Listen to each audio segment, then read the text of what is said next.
कल हमने इरियापथ की साधना किस प्रकार करते हैं, यानी जब हम विपश्यना करते हैं, आनापान स्मृति योग करते हैं, तो उस समय विपश्यना के बाद, विपश्यना के दौरान में, या जब भी हमारे पास वक्त होता है और हम बैठने में असमर्थ होते हैं, लंबे समय तक बैठे हुए हैं, उस समय फिर हम कैसे अपने कार्यों के दौरान में, अपनी चहलकदमी के दौरान में कैसे अपनी हरकतों को देखें।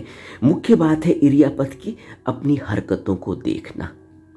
पुरानी भाषा में यह शब्द इस्तेमाल किया जाता था, इरियापथ, अपनी हरकतों को देखना। और हरकतें 4 प्रकार की होती हैं मुख्यतः, कि बैठने में, खड़े होने में, लेटने में और चलने में। हम अपनी साधना में हैं, बहुत देर से बैठे हुए हैं, अब हम लेटना चाहते हैं, तो लेट कर कैसे करेंगे? कल हमने बात करी थी कि चलकर हम कैसे विपश्यना की साधना करेंगे, अपने होश को बनाए रखेंगे। मुख्य बात है होश। जिस तरह से हम विपश्यना के 4 भागों में अपनी होश को बनाए रखते हुए आनापान स्मृति का अच्छा अभ्यास करने के बाद हम अपने होश को बनाए रखते हुए कायानुपश्यना में उतरते हैं, फिर हम वेदनानुपश्यना में उतरते हैं, फिर हम चित्तानुपश्यना में उतरते हैं, और फिर हम धम्मानुपश्यना में उतरते हैं। इसी तरह से जब हम अपनी हरकत में होते हैं, किसी दूसरी मुद्रा में होते हैं, चल रहे हैं, बैठ रहे हैं, खड़े हैं, लेट रहे हैं, उस समय हम कैसे अपनी स्मृति को बनाए रख सकते हैं। इस स्मृति को बनाए रखने के लिए अगर हम लेटकर विपश्यना साधना करना चाह रहे हैं, तो लेटकर हम कैसे साधना करेंगे? इसमें हमें भगवान बुद्ध ने कहा कि दाहिनी करवट लेटकर, बुद्ध ने शब्द इस्तेमाल किया, जैसे सिंह दाहिनी तरफ को लेटता है, जैसे सिंहासन, सिंह की तरह आसन लगाकर, सिंह दाहिनी करवट में जिस तरह से लेटा हुआ होता है, उस तरह से दाहिनी करवट में लेटकर और पांव के ऊपर पांव रखकर आप सीधे करके दाहिनी करवट में लेट गए हैं। बाएं पैर को दाहिने पैर पर आपने रख दिया है, और जब भी इस आसन को करें तो इस आसन में लेटने में यह ध्यान रखना चाहिए कि कोई तकिया लगाने की जरूरत नहीं है। मुलायम सा कपड़ा, कोई पतला सा कपड़ा, ऐसा रोल बनाकर कंधे व सिर के नीचे रख लें, ताकि कंधे और सिर के बीच में जो गैप है वो भर जाए। बस सिर्फ इतना ही। लेकिन कोई भी इस तरह के का गद्देदार या कोई स्पॉन्जी नहीं लगाना चाहिए, क्योंकि उससे फिर रीढ़ की हड्डी पर फर्क पड़ जाएगा। क्योंकि रीढ़ की हड्डी टेढ़ी मेढ़ी रहेगी तो फिर आरामदायक स्थिति भी नहीं हो सकती, और अगर रीढ़ की हड्डी टेढ़ी मेढ़ी हुई तो फिर हम जिस अभ्यास में उतरना चाह रहे हैं वो अभ्यास भी नहीं हो पाएगा। क्योंकि आनापान स्मृति हो, सांसों को देखना है, या विपश्यना हो, जब तक हमारा पोस्चर ठीक नहीं होगा, जब तक हमारी बैठक, हमारा शरीर का जो रिदम है, जो शरीर की एक स्थिति है, अगर वह सारी शरीर की स्थिति रीढ़ की हड्डी से जुड़ी है। हम जानते हैं जब हम पलथी मारकर भी बैठते हैं तो भगवान ने हमें क्या कहा? अभी हमने इरियापथ का पिछला वीडियो देखा था, उसमें हमें भगवान ने कहा कि पलथी मारकर शरीर को सीधा रख कर बैठना होता है। इसी तरह से जब हम लेटकर विपश्यना साधना कर रहे हैं तो उस समय भी हमें इरियापथ को करते हुए हमें दाहिने करवट में लेटकर रीढ़ की हड्डी को बिल्कुल ही सीधा रखकर इस अभ्यास को करना होता है। और अभ्यास के दौरान में हमें अब इस बात पर भी नज़र रखनी होगी कि हमें नींद ना आ जाए, क्योंकि नींद का सामंजस्य है। आपने देखा ना, पूरी जिंदगी हम जब बिस्तर में लेटते हैं तो नींद के लिए लेटते हैं। यह एक सामंजस्य बना हुआ है, यह एक तारतम्य बना हुआ है हमारी ज़िंदगी का, हमारी आदत बनी हुई है, हमारे शरीर की इस तरह से आदत बनी हुई है कि जैसे ही हम लेटते हैं, आरामदायक स्थिति में जाते हैं, हमें नींद आ जाती है।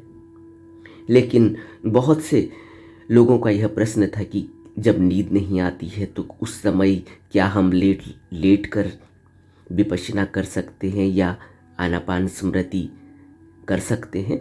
तो ज़रूर कर सकते हैं, क्योंकि भगवान बुद्ध ने इरियापथ, इसीलिए इरियापथ के बारे में बात की कि इरियापथ के जरिए हम जब लेटे हुए हों तब हम, अगर हम नींद में नहीं हैं, पूरी तरह से हम आराम करने के लिए नहीं लेट रहे हैं, हम इसलिए लेट रहे हैं कि पहले हम लेटकर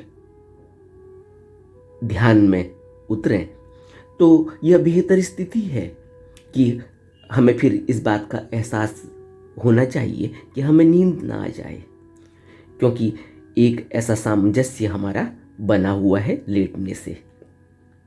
लेकिन अगर हमें वाकई में नींद नहीं आ रही है और हम बिस्तर में लेटे हुए हैं और साधना में अपने ध्यान को लगाना चाहते हैं, तो यह बहुत ही अच्छा मौका है कि हम दाहिने करवट में लेट जाएं। भगवान बुद्ध की ऐसी बहुत सी प्रतिमाएं आपने देखी भी होंगी कि दाहिने करवट लेटे हुए हैं, पाँव के ऊपर पाँव रखा हुआ है और एक प्रसन्न भाव में उनकी मुद्रा है। इसी तरह से हम भी इस मुद्रा को उपयोग कर सकते हैं। लेकिन इस मुद्रा को करते समय हमें जिस बात को ख्याल रखना है वो यही कि आनापान स्मृति करते समय हम अपनी तरफ से न तो सांस लेते हैं और न सांस छोड़ते हैं, और विपश्यना करते समय, इरियापथ करते समय हम अपनी शरीर की हरकतों को ऑब्जर्व कर रहे हैं कि मैं भी लेटा हुआ हूँ, दाहिनी करवट लेटा हुआ हूँ, और मेरे शरीर में जो भी हरकत चल रही है, क्योंकि जैसे ही आप दाहिनी करवट में लेटेंगे, आपको सबसे पहले अपने पेट में हो रही हलचल का पता चलेगा कि आपके पेट में कुछ हलचल होने लगी। क्योंकि जब भी आप किसी करवट लेटते हैं, किसी मुद्रा में लेटते हैं, तो सबसे पहले आपको स्थूल अनुभव होता है पेट का, चाहे आप दाहिनी करवट लेटें या बाईं करवट लेटें। तो आप दाहिने करवट लेटकर महसूस कर पाएंगे कि आपके पेट में कोई हलचल होने लगी है। इसी तरह से आपको अपने शरीर की पूरी समस्त हलचलों को, समस्त हरकतों को सिर्फ ऑब्जर्व करना होता है। यह वेदनाएं हैं, बन रही हैं, टूट रही हैं, आप महसूस करेंगे कि पेट में कुछ, कोई तरंग उठी, कोई आवाज़ भी हुई, और फिर वह तरंग और वह आवाज़ फिर खो गई। इसी तरह से इसी को भगवान ने हमें बताया कि ऐसा पुंज उठता है परमाणुओं का, ऐसा उत्पाद होता है, ऐसा व्यय होता है कि कुछ उठा और फिर कुछ नष्ट हो गया, शीघ्र गति से नष्ट हो गया। इसी तरह से इन हरकतों को देखने के साथ साथ ही हम अपनी विपश्यना में गहरे में उतरने लगते हैं। फिर धीरे धीरे हमें अपने माथे के ऊपर वाले भाग से लेकर अंगूठे के नाखून तक, यानी पाँव के नाखूनों तक, हमें जिस तरीके से हम कायानुपश्यना करते हैं, हम सब जानते हैं, इसी तरह से कायानुपश्यना में उतरना होता है। एक एक अंग प्रत्यंग को हमने बड़ी बारीकी से उससे गुजरना होता है, उसका अनुभव करना होता है कि कौन सी वेदनाएं वहाँ चल रही हैं। हमें अपनी तरफ से कुछ भी नहीं करना, हमने सिर्फ महसूस करना है। और बार बार जैसे कि कहा जा रहा है, सारा उद्देश्य विपश्यना का, सारा उद्देश्य आनापान स्मृति का यही है भगवान बुद्ध का, कि हम किसी तरह से संसार में फैले हुए मन को अपने तरफ खींचें, अपने शरीर में लगा की तरफ खींचें और अपने मन की, अपने सांसों की तरफ इसको लौटा कर लेके आएं। पूरा उद्देश्य यही है। इसीलिए भगवान बुद्ध ने यह साधना हमें दी कि हमें इस संसार में नहीं दौड़ना, हमें अपने मन को इस संसार की व्यर्थ की बातों में नहीं उलझाना। व्यर्थ की बातें क्या हैं? व्यर्थ की बातें हैं भूतकाल की घटनाएं जो घट चुकी हैं। व्यर्थ की बातें हैं जो भविष्य में अभी हुआ नहीं, जो शायद कभी होगा भी नहीं। उस भविष्य की बातों को, भविष्य की कल्पनाओं को, भविष्य की प्लानिंग में अपने वर्तमान समय को बर्बाद करने में हम लगाते हैं। इसलिए भगवान बुद्ध ने हमें यह साधना दी है कि हम अपने ध्यान को, अपने मन को बाहर के सभी क्रियाकलापों से, बाहर की इसकी सारी दौड़ से इसको खींच कर वापस ले आए। हमें नहीं लेना देना कि बाहर क्या चल रहा है, हमें नहीं लेना देना कि बाहर कौन क्या कानाफूसी कर रहा है, हमें नहीं लेना देना कि बाहर क्या चल रहा है, कहाँ लड़ाई झगड़ा चल रहा है, कहाँ मारपीट चल रही है, कहाँ कौन सी आवाज़ें आ रही हैं, कहाँ कोई टेलीविज़न चल रहा है, कहाँ कोई पिक्चर चल रही है, कहाँ कोई दृश्य चल रहा है। हमें अपने मन को खींचकर वापस लाना है और इसको हमने अपनी इंद्रियों से भी इसको सुप्तावस्था में ले जाना है। हमें कोई किसी कान का उपयोग नहीं करना, कोई आवाज़ का उपयोग नहीं करना कि क्या चल रहा है, कि कान लगाकर सुना जाए कि क्या चल रहा है। हमें आँख से कुछ नहीं देखना, हमारी आँखें बंद हैं। हमें अभी आँख से कोई दृश्य नहीं देखना। हमें अभी हमारे मन में हमारे भूतकाल में जो घटनाएं घटी थी और वो भूतकाल की घटनाएं जो हमें ख्याल में आ रही हैं, हमें उसका भी कोई लेना देना नहीं। हम अपने मन को अभी कह देते हैं कि वो बातें बीत गई हैं, अभी तुम थोड़ी देर यहाँ हमारे साथ रहो। हमें कोई लेना देना नहीं कि क्या हुआ था, क्या नहीं हुआ था, किसने क्या कहा था, किसने क्या नहीं कहा था। और नहीं मुझे अभी भविष्य की उन कल्पनाओं का या भविष्य की उन प्लानिंग का कोई लेना देना है कि मैं वह मिलेगा तो उससे यह कह दूंगा, वहाँ चले जाऊंगा तो आज ये काम हो जाएगा। इस बात का अभी कोई लेना देना नहीं, जब होगा तब होगा। अभी तो मैं वर्तमान में हूँ और वर्तमान में क्या चल रहा है सिर्फ इस पर मेरा सिर्फ ऑब्जर्वेशन है कि वर्तमान में क्या चल रहा है, वर्तमान में क्या हरकत चल रही है। अब इसके लिए अगर मैं अपने मन को बाहर दौड़ाऊंगा इंद्रियों के सहारे तो फिर मेरा दुखी होना निश्चित है। फिर मुझे न तो सुख मिलना और न मेरा मन शांत होना और न मैं अपनी इस अपार ऊर्जा को स्टोर करके, इसको संरक्षित करके, इसको सुरक्षित करके अपने जीवन का अच्छी तरह से सुखपूर्वक निर्वाह नहीं कर सकता। सुखपूर्वक निर्वाह क्या होता है? सुखपूर्वक निर्वाह यह होता है कि मैं हमेशा ही कुशल कर्म करूं। ब्रह्मचर्य, इसको भगवान बुद्ध ने कहा कि ब्रह्मचर्य यानी कि ब्रह्म का आचरण करते हुए मुझे कर्म करने हैं। मुझे वह कर्म करने हैं जो कुशल कर्म है और उन कुशल कर्मों को करने के लिए मेरे पास उतनी ऊर्जा होनी चाहिए। जब मेरी ऊर्जा ही नकारात्मक होगी, जब मेरी ऊर्जा ही भूतकाल में अटकी हुई होगी, भूतकाल की बातों को विचार करके, भूतकाल के सपनों से अगर वह वर्तमान में मैं कृत्य कर रहा हूँ या सोच रहा हूँ, अपने मन को लगा रहा हूँ, तो फिर मेरी ऊर्जा तो दूषित हो गई। और जो मेरी ऊर्जा दूषित हो गई, इससे मैं कुशल कर्म कैसे करूँगा? जरा सोचो तो। मुझे अभी क्या करना है? मुझे वर्तमान में जो जीवन जीना है उसके लिए मुझे अपार ऊर्जा चाहिए और शुद्ध ऊर्जा चाहिए।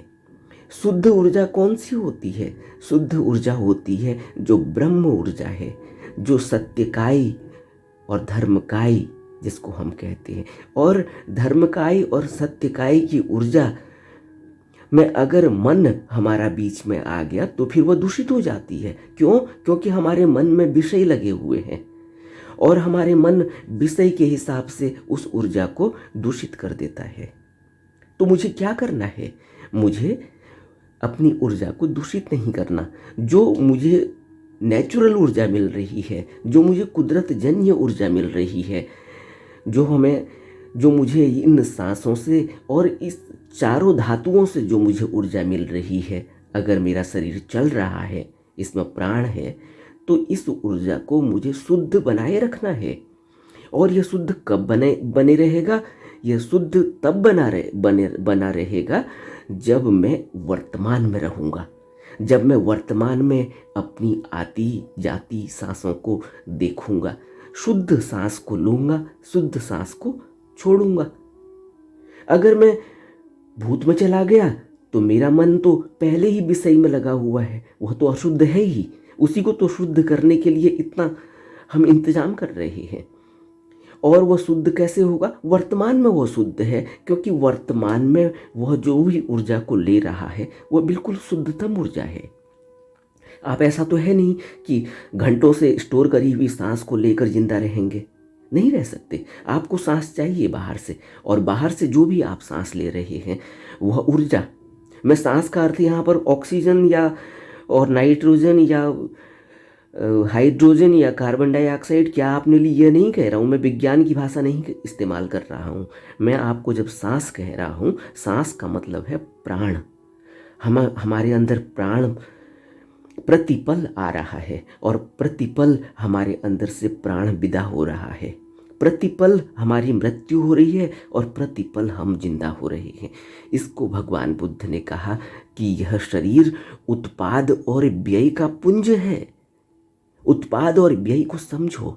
उत्पाद और व्यय का अर्थ है कि यह बनता है और भंग हो जाता है, यह बनता है, उत्पाद होता है और फिर यह व्यय हो जाता है। यह सांसों के जरिए प्रतिपल क्षण क्षण यह बनते जा रहा है, टूटते जा रहा है, फिर बनता जा रहा है, फिर टूटता जा रहा है। अगर हम यहाँ अपना ध्यान रखेंगे तो हम शुद्ध ऊर्जा को लेंगे और शुद्ध ऊर्जा से शुद्ध कर्म करेंगे। और अगर मैंने इस ऊर्जा को अपने भूत में लगा दिया कि कल उसने मुझसे यह कहा था, 10 साल पहले यह हुआ था, 20 साल पहले मेरे को यह नुकसान हो गया था, और आने वाले 50 साल में मैं यह कर लूँगा, 5 साल बाद मैं कहाँ पहुँच जाऊँगा। जैसे आपने देखा ना, बहुत से लोग प्रश्न पूछते हैं कि अगले 5 साल में आप अपने को कहाँ देखते हैं। संसार की भाषा है, और संसार की प्रगति के लिए, संसार में रुतबा जमाने के लिए, संसार में प्रोग्रेस करने के लिए इस तरह के शब्दों का मोटिवेशन के लिए इस्तेमाल किया जाता है कि अगले 5 साल में आप अपने को कहाँ देखते हैं, आपने क्या प्लानिंग की है। लेकिन भगवान बुद्ध इस तरह की कोई शिक्षा नहीं, क्योंकि जिसकी हम बात कर रहे हैं यह तो आध्यात्मिक शिक्षा है। आध्यात्मिक का अर्थ होता है कि मुझे तो अगले पल का पता नहीं, मैं 5 साल की या 10 साल की या 50 साल की या मृत्यु से पहले की या बुढ़ापे की क्या प्लानिंग करूँगा। मैं तो पल पल की प्लानिंग कर रहा हूँ कि मेरा अगला पल जो है, सांस बाहर निकली, मैं इसके साथ ही बाहर जा रहा हूँ, और मेरी मृत्यु घट रही है, और मुझे जो सांस मिल रही है इसमें मैं दोबारा से जिंदा होता हूँ। मुझे तो सिर्फ यहीं अटकना है, मुझे नहीं लेना देना कि 5 साल के बाद क्या होगा, 50 साल के बाद क्या होगा, मृत्यु के बाद क्या होगा, मृत्यु के बाद मैं कौन से लोक में जाऊंगा। मुझे इसका कोई लेना देना नहीं।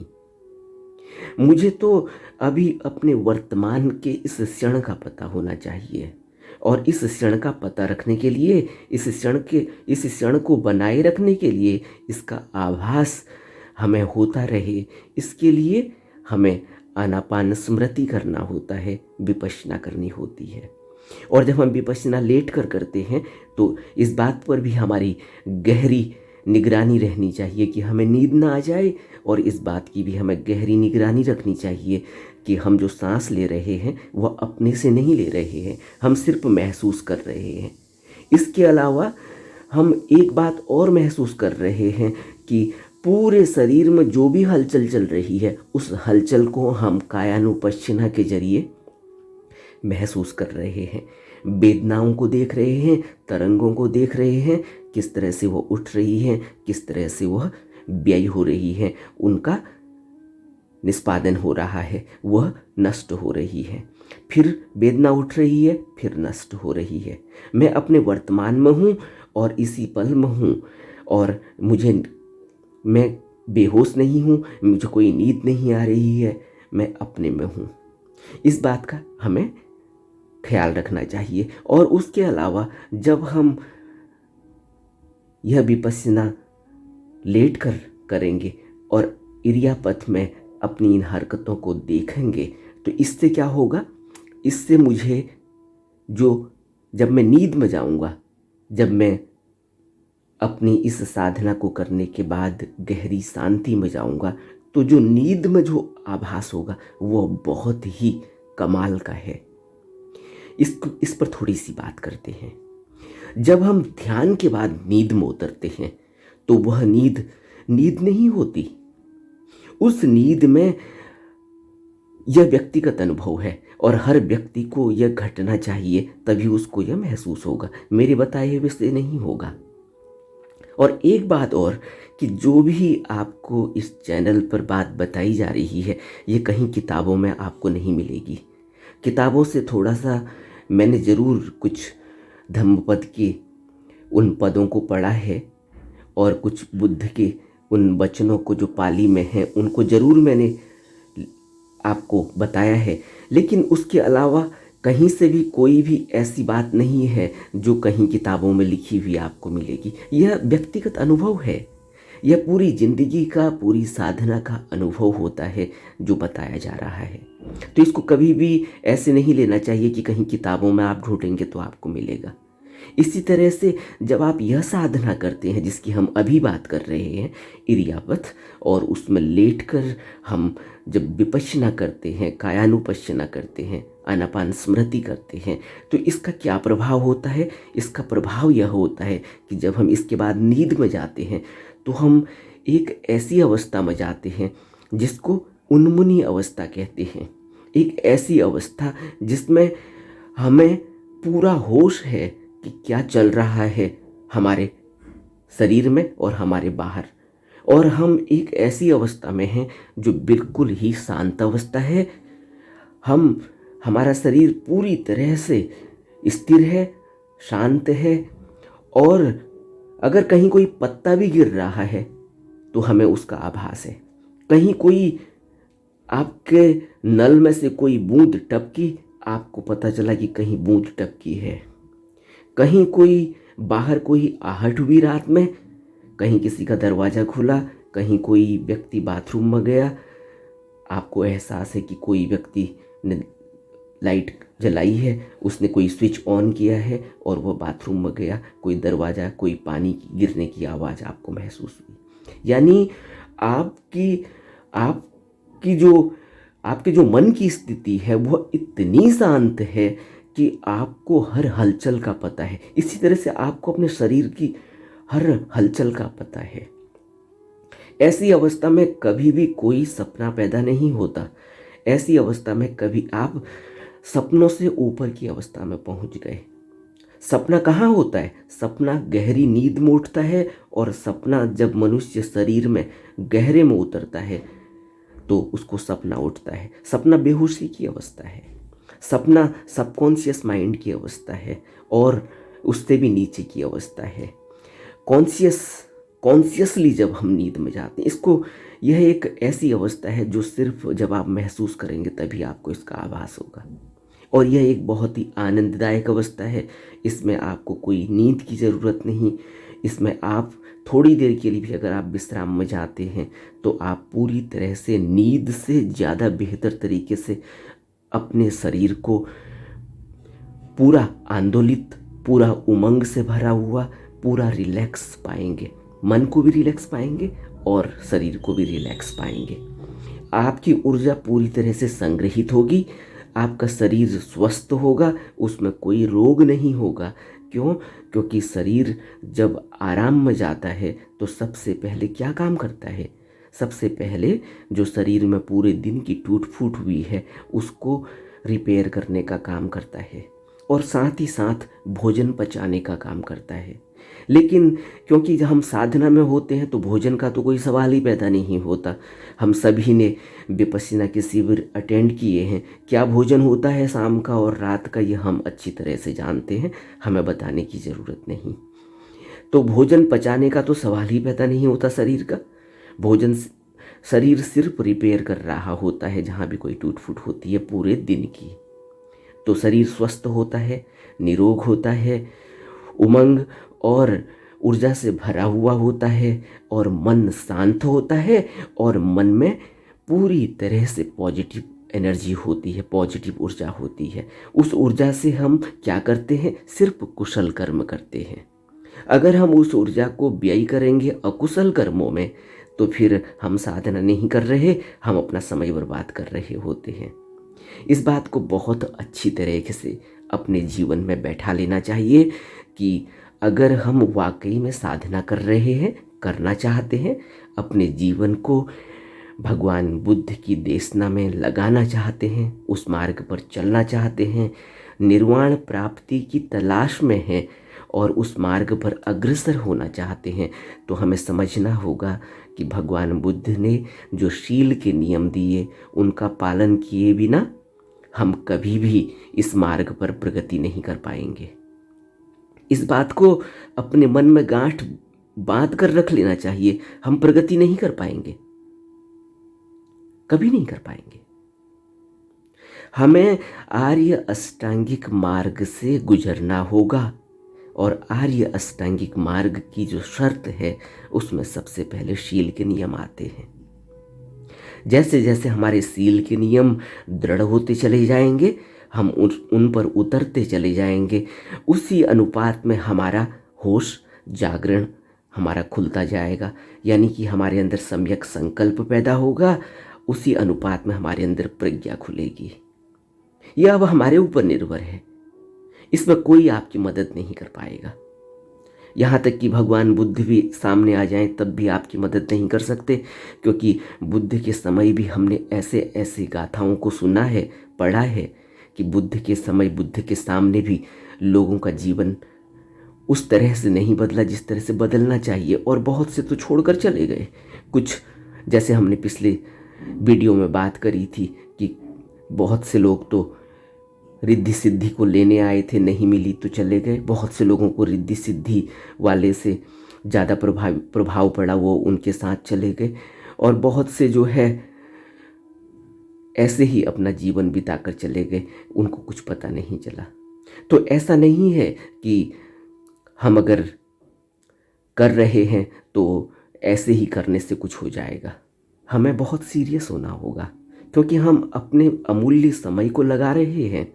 इसी समय को अगर संसार में लगाएंगे तो संसार मिल जाएगा, लेकिन संसार में मिलके संसार मिला और नहीं मिला बराबर ही है, क्योंकि संसार के मिलने के बाद भी दुख नहीं जाता। और भगवान बुद्ध ने कहा कि मैं तो आपको दुख से मुक्त करने आया हूँ, तुम्हें सुख मिलेगा या नहीं यह तुम जानो। बुद्ध के कहने का अर्थ हम सब समझते हैं, हम सब इसको आभास अपनी ज़िंदगी में करते हैं कि जब हमारा दुख चला जाएगा तो जो क्या बचेगा। जब हम अस्वस्थ हैं, हमारा अस्वस्थ होना चला गया तो फिर क्या बचा, फिर हम स्वस्थ हो गए, क्योंकि हम स्वस्थ ही थे। स्वस्थ होना तो हमारा स्वभाव है, हम स्वस्थ ही हैं। हम अस्वस्थ हुए हैं अपने मन की वजह से, जैसे हमने अभी बात की कि हमारा मन भूतकाल में होता है, वहाँ के सुख और दुख की कल्पनाओं में अशुद्ध हो जाता है, जो अब है ही नहीं, सिर्फ कल्पना मात्र है। उस सुख से भी कुछ नहीं होने वाला जो घट चुका था, और उस दुख से भी कुछ नहीं होने वाला जो घट चुका था, बल्कि उससे हमारे वर्तमान पल को हम व्यर्थ ही गवा देते हैं, हमें पता ही नहीं चलता, और हमारी ऊर्जा ऐसे ही बीत जाती है। इतनी अपार, इतनी अमूल्य और इतनी लिमिटेड ऊर्जा को हम ऐसे ही व्यय कर देते हैं। तो आज जो हमने बात करी कि लेटकर विपश्यना साधना करने से क्या फ़ायदा होगा, इस पर हमने बात की कि जब हम नींद में जाएंगे तो नींद हमारी वैसी नींद नहीं होगी जैसे एक संसारी सोता है। यहाँ तक कि संसारी को तो यह भी पता नहीं होता कि जब खर्राटे आते हैं तो उसको पता नहीं होता कि उसकी सांस कैसे चल रही है। लेकिन कोई आदमी जगा हुआ हो तो आप देखते हैं ना, कोई आदमी जगा हुआ है और आप देखते हैं कि कोई आदमी खाना खाकर कुर्सी में बैठा था, वहीं सो गया और खर्राटे मार रहा है, और जब उसको आप पूछोगे भाई तुम ऑफिस में हो, तो तब वो कहेगा क्या हुआ, और जब आप उससे कहोगे भाई खर्राटे तुम मार रहे थे, वो कहेगा नहीं नहीं ऐसी बात तो कहीं भी नहीं है, मैं खर्राटे क्यों मारूंगा, मैं नींद में थोड़ी था। वो ऐसा कहेगा, और बार बार गिर रहा है, गर्दन लटक रही है, फिर उठ रहा है, फिर गर्दन लटक रही है। और जब हम पूरी तरह से सो जाते हैं रात में तो अगर आप वाकई में साधना करेंगे तो आपको पता चलेगा, अगर आप फ्लैट में रह रहे हो तो आपको कई फ्लैटों का पता चलेगा कि आदमी कैसे खर्राटे मारता है। और अगर आप ट्रेन में चल रहे हो तो आपको पता चलेगा कि ट्रेन में भी आदमी किस किस बेहोशी और किस मदहोशी में सोता है और कितने खर्राटे भरता है। यह हम सबका अनुभव है, हमारे घर में ही अनुभव है ये। बाकी लोग कैसे खर्राटे मारते हैं अगर हम घर में रहते हैं तो। और अगर हम साधुओं के बीच में रहते हैं उसके बावजूद भी आप महसूस कर पाएंगे कि जब आदमी गहरी नींद में चला जाता है तो किस तरह से खर्राटे भरता है। लेकिन एक व्यक्ति ऐसा है जो साधना में लीन हो चुका है और जिसकी स्मृति का विकास हो चुका है, वह महसूस कर रहा होता है। जब उसको भी कभी ऐसी उसकी सांस तेज चलेगी, कभी उसको नींद का झोंका आ गया, तो वह अपनी सांस को भी, अपने नींद के झोंके में भी अपनी सांस को देख रहा होता है कि कितनी तेजी से चल रही है। यह भी आप महसूस करेंगे, लेकिन मेरे बताए हुए होने से इसका आपको कुछ आभास नहीं होगा और कोई फ़ायदा भी नहीं होने वाला। यह तो आपके अंदर घटना चाहिए। घटने से ऐसा नहीं है कि निर्वाण घट जाएगा, घटने से यह पता चलता है कि आपकी जागरूकता बढ़ रही है, आपका होश बढ़ रहा है और आप निरोग हो रहे हैं, निरोगी काया हो रही है, निरोगी मन हो रहा है। यह समझना चाहिए। यह पड़ाव हैं, जो छोटे छोटे पड़ाव हैं, लेकिन इन छोटे छोटे पड़ावों से हमें यह होश होता है कि हमारी साधना सही चल रही है और हमें खुशी मिलती है। फिर हम और आगे बढ़ते हैं। यह खुशी ऐसी नहीं है कि हमें संसार में जाकर बताना है, हमें तो संसार में छिप कर रहना है, छिपा कर रखना है। जिसको कबीर कहते हैं, हीरा पायो गांठ गठियायो ताको बार बार क्यों खोले। अगर हीरा मिलता है तो उसको गांठ गठिया कर रखना चाहिए, उसको छिपा छिपा कर रखना चाहिए। वह संसार के लिए नहीं है और न संसार को उससे कोई लेना देना। संसार तो उसको लूटने के लिए आपको जरूर आकर्षित करेगा, लेकिन उसके आकर्षण में वो फंसना नहीं चाहिए, नहीं तो सब बर्बाद हो जाएगा। हीरा पायो गांठ गठियायो ताको बार बार क्यों खोले, कबीर कहते हैं। छिपा छिपा कर रखना है, यह हमारी संपदा नहीं है, इस बात को ख्याल रखना चाहिए। यह भगवान बुद्ध की संपदा है। और जैसे कबीर साहब ने कहा था, कहीं किसी वाणी में कभी कहा है कि ज्यों की त्यों धर दीनी चदरिया, मुझे तो जैसी मिली थी मैंने वैसे ही लौटा दी, बात खत्म हो गई, मेरा कुछ नहीं है। यह कभी नहीं सोचना चाहिए कि मैंने यह प्रगति कर ली। यह प्रगति तुम्हारी है ही नहीं, तुम हो ही नहीं कहीं। तुम जैसा यानी मैं जैसा अगर कहीं है तो फिर प्रगति नहीं, फिर ये मन की ही प्रगति होगी। इसलिए ज्यों की त्यों धर दीनी चदरिया, मेरा कुछ भी नहीं था, मुझे तो जैसा मिला था वो वैसा ही मैंने छोड़ा है, रख छोड़ा है, मैं कहीं हूँ ही नहीं। तब साधना होगी और तब गहरा अभ्यास होगा, उससे पहले होने वाला भी नहीं। बहुत गहरे में अपने जीवन को समझना होगा, अभ्यास को समझना होगा, तब होगा। फिर हम इरियापत के किसी और भाग में बात करेंगे अगली वीडियो में। नमो बुद्धाय।